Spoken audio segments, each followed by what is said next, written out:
Come on, Jackie. Only kids like you have to be brave, 'cause they have no big brothers or big sisters to protect them. Daddy's words repeated in my head, and I swallowed before trying again.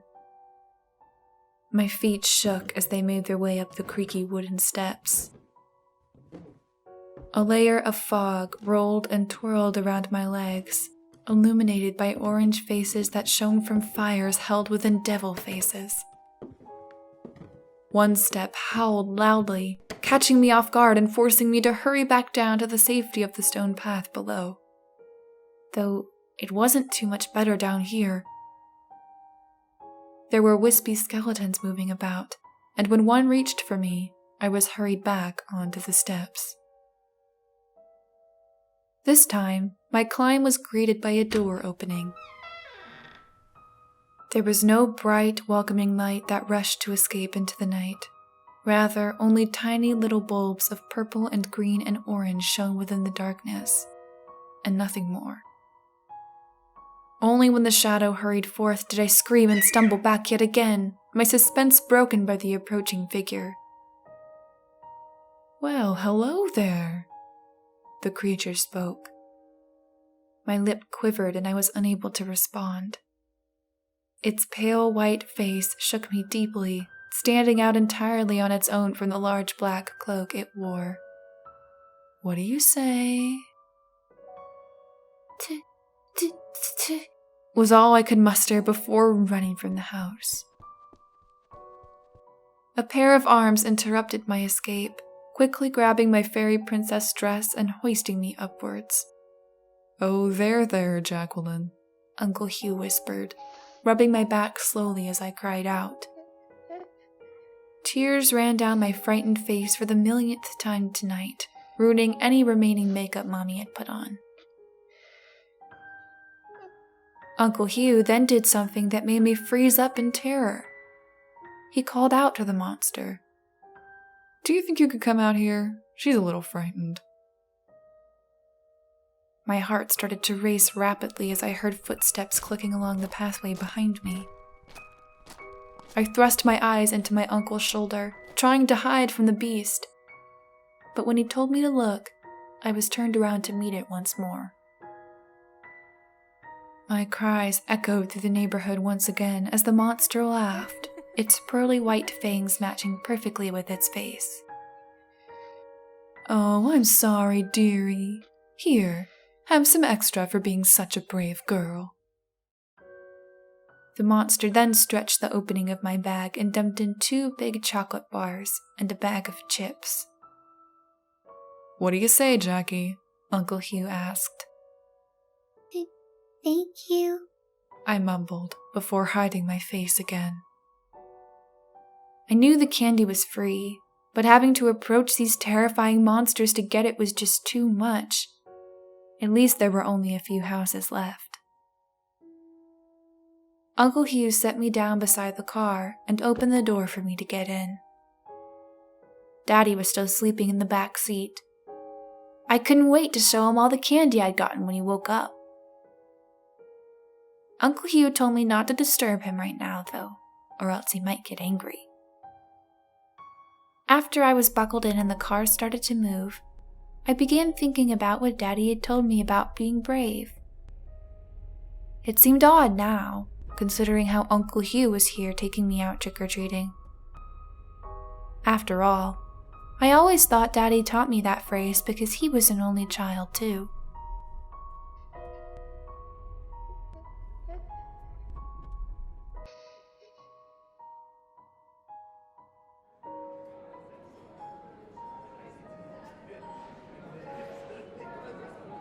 "You're too good for him.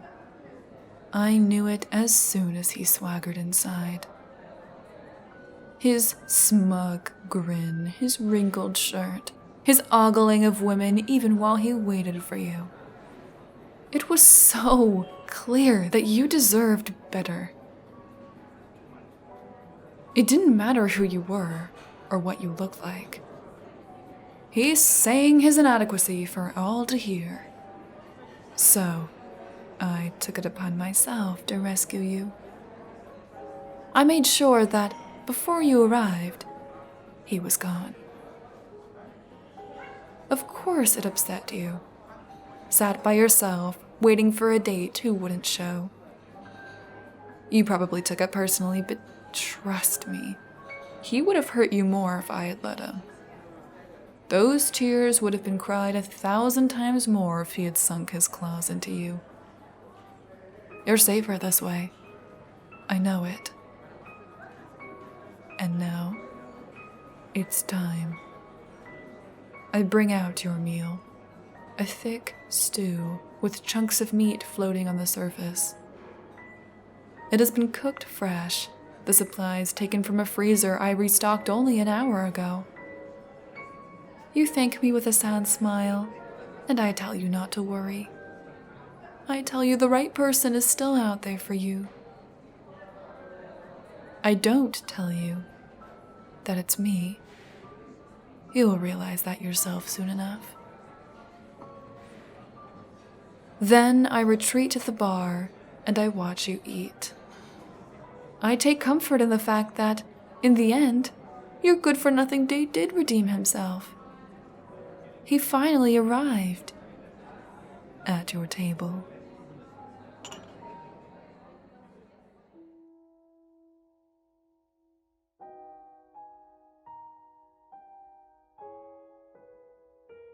This used to be my house. Not too long ago, but just enough to where it's at the point in my mind that I can't pinpoint when exactly. You sleep in my room, my old room. Your bed is in a different placement than mine was. I preferred to be beside the far wall next to the closet, but I take it you fancy a window view. I can respect that. You've decorated it with posters and pictures and sticky notes, which is good. Makes everything feel a touch more alive. You're sleeping right now. You look peaceful, which is different than when you're awake, because then you typically look sad. You're breathing softly, your nose whistling between the subtle rising and falling of your chest, and every few minutes your mouth twitches and you shift the duvet further up your shoulders. There's a radio on the sill above your head. Bathed in moonlight, the little black box plays tunes that I loved, the songs I listened to growing up.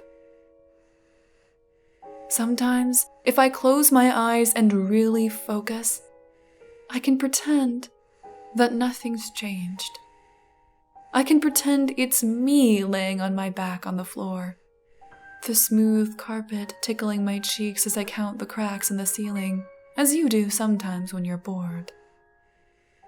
They're still there, the cracks, but you've covered them with cheap, glowing plastic stars and paint, which, in the afternoon sun, is a golden yellow, but at night, under the moon's sallow eyes, is a muted green-gray. The sheets rustle, and your breathing hitches. You're turning away from me. Making my way closer to you, I reach a hand out and gently tuck your hair behind your ear. It's soft and silky. You must take pretty good care of yourself, huh? At least, that's what it must seem like to someone who doesn't know you like I do. And, not to toot my own horn or anything, but I think I know you pretty well by now. I know that you love Johnny Depp movies, but can't stand Crybaby. I know you only started listening to The Cure and The Smiths and other bands like that because, ever since you were a child, you've wanted to fit in. I remember those days, back when your family first moved in. Didn't like you very much then, but I'll admit, you've grown on me. Your parents are snoring in the other room. It gets pretty loud some nights, but that's why you like to have the radio playing. It helps you to lose yourself to sleep and not let distractions and other noises and thoughts keep you up. right? Because being awake makes you sad sometimes, right? I get it. Truly, I do. I think we would have been really good friends.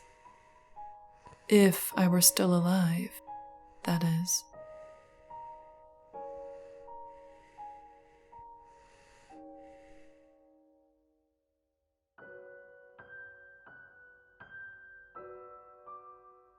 A small cottage nestled at the edge of town sat beneath a rising sun. Just outside the pristine white picket fence stood a sign that read, "Open House." The cobblestone walkway would lead you to a porch that spanned the length of the home. A beautiful ornate door would greet you with a colorful welcome sign. As you enter, the scent of tea tree oil and lavender would fill your nose and remind you of the gardens that surrounded this hidden treasure. That was the narrative the realtor had placed just under the words, "The Quiet Life." Mary Sutton quickly tidied the tiny cottage, getting things set just right for the coming visitors. She had always been particular about the positioning of every piece of furniture. She had always placed a bowl of fruit in the entryway just beside a guest book. Flowers adorned each counter and table, all hand-picked from the garden adjacent to the home. She would spend hours making sure everything was just right, and when the first guest would arrive, she stood, smiling happily at their arrival. This routine had been repeated on many occasions, but she was always excited each and every time. She would introduce herself and give a brief history of the property, then guide them through each room, pointing out specifics of the materials used in the construction. Mary would always part the curtains of each living space, quickly pointing out the scenery outside. She always made a point to play up the large bay window of the dining room. With sweeping gestures of her hand, she accented the large portrait of wildflowers the window would reveal. She did all of this with a smile, but none of her visitors seemed interested in the cottage. They even seemed to be slightly frightened by it, which confused Mary. After hours of little luck, Mary sat down upon the front steps in a huff. Her last visitor for the day had left so abruptly she had not had a chance to show him the garden. In her defeat, she slowly rose from her seat, closing the door behind her. She lifted the bowl of fruit that had started to bruise and collected the guest book that had dozens of names. She would leave the flowers for tomorrow because they had begun to wilt anyway. Mary made her way to the kitchen, her hand brushing the switch. It flickered to life as she tossed out the apples and oranges. The light faded again as she exited, without her even touching the switch, but she did not notice. "I'm starting to think I'll never get anyone to stay here," she whispered to herself, before walking down the hallway, still clutching the guest book. The sun had now set on the tiny cottage, and the air grew colder, but it was something she had become accustomed to. Mary did not feel the cold anymore, only loneliness. That was the feeling that haunted her nights. Her mind filled with faces that never remained with her, the lights dimming in each room as she passed it. Each curtain drew across the window when her hands reached for them. The routine had become like a record on repeat. Mary sometimes had trouble remembering how long she had been doing all of this, opening doors and curtains only to shut them again. She stopped to admire the garden one more time before pulling the last of them over the bay window. The old wooden rocking chair squeaked to life as she brushed by it, but she was too deep in thought to let it bother her. Mary completed her rounds and decided to retire for the night. Her form passed through the doorway that led to the basement like smoke. She never even touched the handle. "It's so lonely here," she said, with sadness in her voice. "I have to try harder next time."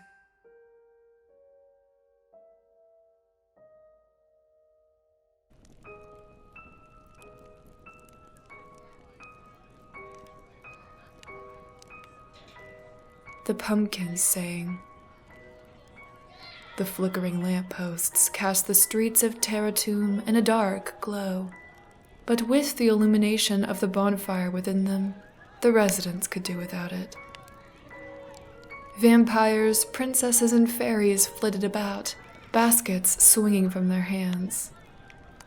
Superheroes chatted idly with creepy clowns holding balloons, and skeletons warmed their bones by the satisfying heat. All were dancing to the song of the night, smoke curling up toward the full moon like greedy claws to a pearl. Pirates and demons worked in tandem to keep the fire roaring. Bats and black cats mingled on the side, while jack-o'-lanterns smiled on in barely contained excitement. Little werewolves eagerly galloped through the fields, squealing and devouring candies from their bursting sacks. In the hollow of Taratum, all was jubilant. The town celebrated in harmony. On the verge of the festivities, a young witch felt a tug on her cloak. She peered under the wide brim of her hat, turning her attention to a small ghost at her side. "Do you know where my mommy is?"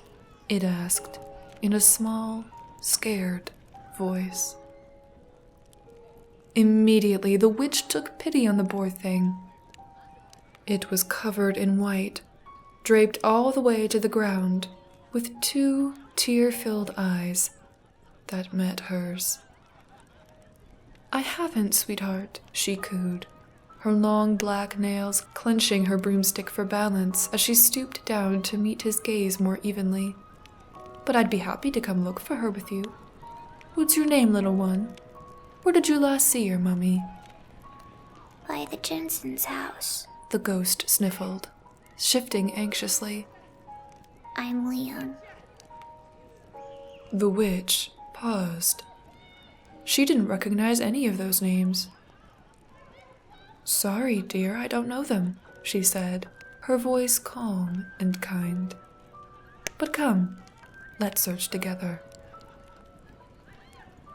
The specter nodded, and the witch straightened up. She didn't offer it her hand, as the little ghost seemingly had none. But then, suddenly, from underneath the veil of white, a long, skinny, pale arm emerged and stretched toward her. The witch screamed, and everything stopped. The music, now interrupted, screeched to a halt. Heads turned in all directions, trying to find the source of the commotion. The bats squeaked and flapped their wings, and the cat's fur bristled in agitation. The ghost began to cry, and the sheet slipped from his head, fluttering like a useless tissue, to the ground below. Almost in unison, Taratum gasped. The werewolf children howled in alarm. Zombies' jaws dropped to the floor. Jack-o'-lanterns' chiseled grins shifted to little O's of surprise. All eyes, in varieties of size and number, were turned upon the sobbing child and the witch, who'd recoiled backward in shock. After a few seconds of utter silence, The witch finally composed herself. She dropped her broomstick to the ground and knelt beside the child, taking him into her arms. "Oh, I'm so sorry, darling. We just don't get many visitors like you here," she murmured, stroking his hair as he whimpered and shook.